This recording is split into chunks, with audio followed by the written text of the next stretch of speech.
Quit Emirate 2K9 এর পক্ষ থেকে আমি সাদ্দাম সবাইকে জানাচ্ছি সালাম ও শুভেচ্ছা।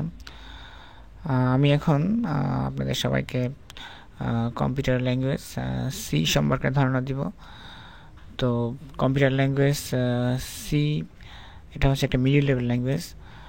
তো এটা প্র্যাকটিস করার জন্য অনেকগুলো কম্পাইলার আছে, তার মধ্যে টার্বো সিটা অনেক বেশি পরিমাণে ব্যবহৃত হয় এবং সাধারণত এটা অনেক জনপ্রিয়। তো আমি এখন টার্বো সি দিয়েই কীভাবে সি ল্যাঙ্গুয়েজ প্র্যাকটিস করতে সেটা দেখাবো। তো আমি এখন টার্বো সিটাকে ওপেন করলাম। তো এটা যেহেতু ইন্ট্রোডাকশান, সো ইন্ট্রোডাকশানে আমি বোঝানোর চেষ্টা করব যে কীভাবে কম্পিউটারে প্রাথমিকভাবে টার্বো সিতে কোনো প্রোগ্রাম লিখতে হয় এবং তা রান করতে হয়। তো আমরা যখন কোনো টার্বো সিতে কোনো প্রোগ্রাম টার্বো সিটা ওপেন করার পর এই জিনিসটা এরকম আসে।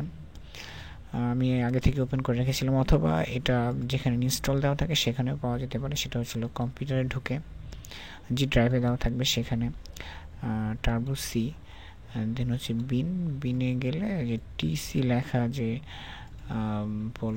টিসি লেখা যে আইকনসটা আছে সেটাতে ক্লিক করলেই সাধারণত টার্বো সিটা ওপেন হয়। তো এটা হচ্ছে সেই টার্বো সি। তো এটা ওপেন করে রাখছিলাম আগে। এরকম ধরনের যদি কোনো মেসেজ শো করে এটাকে ইগনোর করতে হবে আর কি। তো যেহেতু একটা ওপেন আছে, তো আমি আরেকটা কেটে দিলে মনে হয় ভালো হয়, তাহলে স্লো হইতো না আর কি কম্পিউটার। তো ফাইলে প্রথমে শুরু করতে গেলে একটা প্রোগ্রাম নিতে হবে, নাম দিতে হবে প্রোগ্রামের।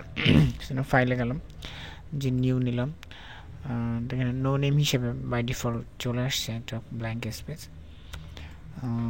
এখন আমি শুরু করি।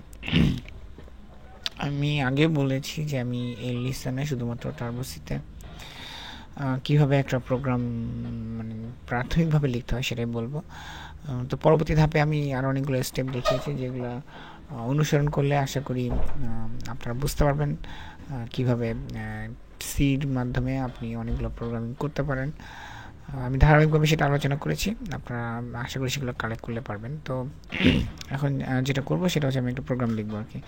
তো প্রোগ্রাম লেখার প্রথমেই আমাদেরকে কতগুলো লাইব্রেরি ইনক্লুড করে নিতে হয়। তো সেটা করার নিয়ম হচ্ছে হ্যাশ দিয়ে ইনক্লুড দিতে হয়, INCLU ইনক্লুড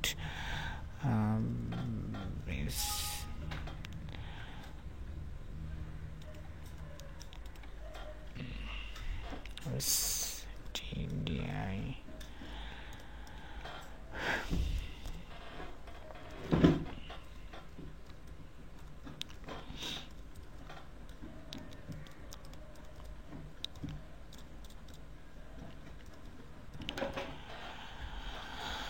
তো আমি দুইটা লাইব্রেরি লিখলাম, ইনক্লুড লিখে অনেকের মনে কোশ্চেন জাগে যে কেন আমি এই লাইব্রেরিটাকে ইনক্লুড করব।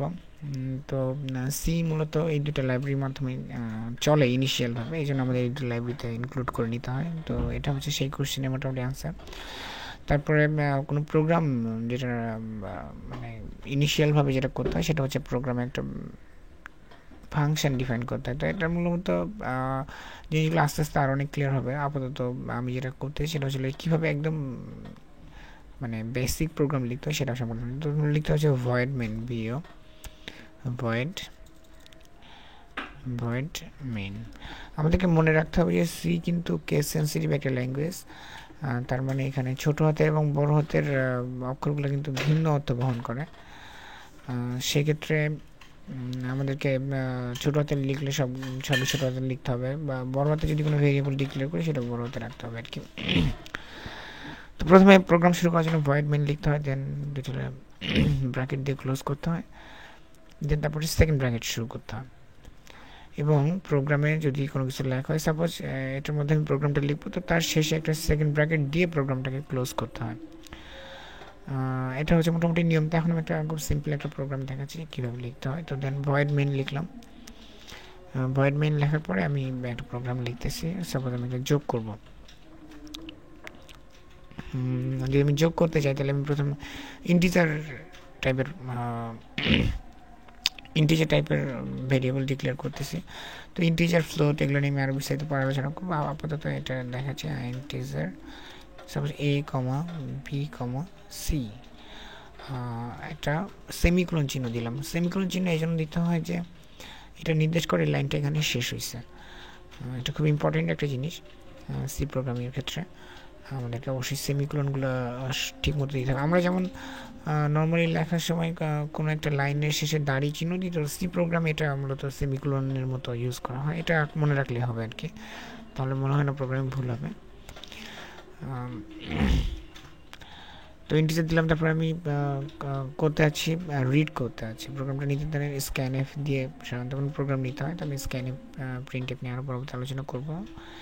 আমাদের এটা লিখতে SCANF স্ক্যান এফ লিখলাম।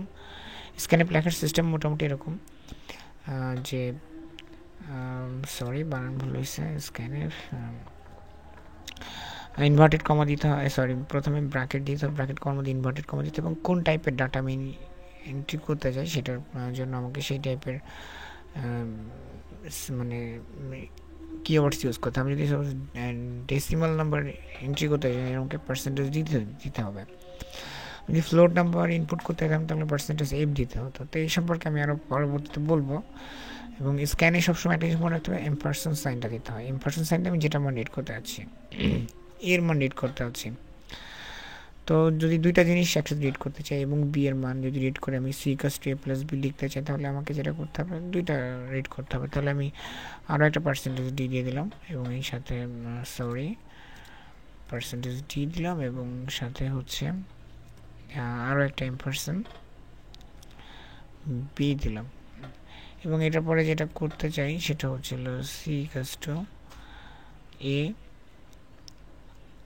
Plus B. লাইন শেষ হলে আমি এই জন্য এখানে একটা সেমিকোলন চিহ্ন দিলাম। দেন আমি প্রিন্ট করতে চাই সি এর মান, PRIN প্রিন্ট এফ। এখানে প্রিন্ট কথাটা প্রিন্ট এফ বলে লেখা হয়। তো প্রিন্ট এফ লেখার সিস্টেম হচ্ছে যে ক্যারেক্টারগুলো লিখতে মানে যেটা লিখতে চাই সেটা জাস্ট হচ্ছে ইনভার্টেড কমার মধ্যে দিয়ে আমি কোন আকারে প্রিন্ট করতে চাই। আমিও এখানে ডেসিমাল আকারে প্রিন্ট করতে চাই, এই জন্য পার্সেন্টেজ ডি লিখলাম। দেন কমা দিয়ে আমি সি এর মান প্রিন্ট করতে চাই, এখানে লিখলাম। দেন হচ্ছে আমাকে ক্যারেক্টার বোঝার জন্য GTCH গেট সিএইচ লিখলাম। তো এটা হচ্ছে খুবই সাধারণ একটা প্রোগ্রাম। তো এটা এখন রান করতে হবে যেভাবে, সেটা ছিল রানে যে রান, তো কোনো ইরর্স করলো না আর কি। তো এখানে আমি দেখি এখন প্রোগ্রামটা ঠিক হয়েছে নাকি। সাপোজ আমি প্রোগ্রামটাতে যোগ করেছি 1 + 4 = 5, মানে প্রোগ্রামটা ঠিক আছে। তো কিছু জিনিসের দেখাই, এটা খুবই সিম্পল প্রোগ্রাম। আমি যে প্রোগ্রামটা লিখলাম কিন্তু কেউ বুঝলো না এই জিনিসটা কিভাবে করতে হয় এবং কিভাবে মোটামুটি এগুলোকে আরও বেশি কাস্টমাইজ করা, সেগুলো আমি পরবর্তী টিউটোরিয়ালসে দেখাবো ইনশাআল্লাহ। ধন্যবাদ সবাইকে।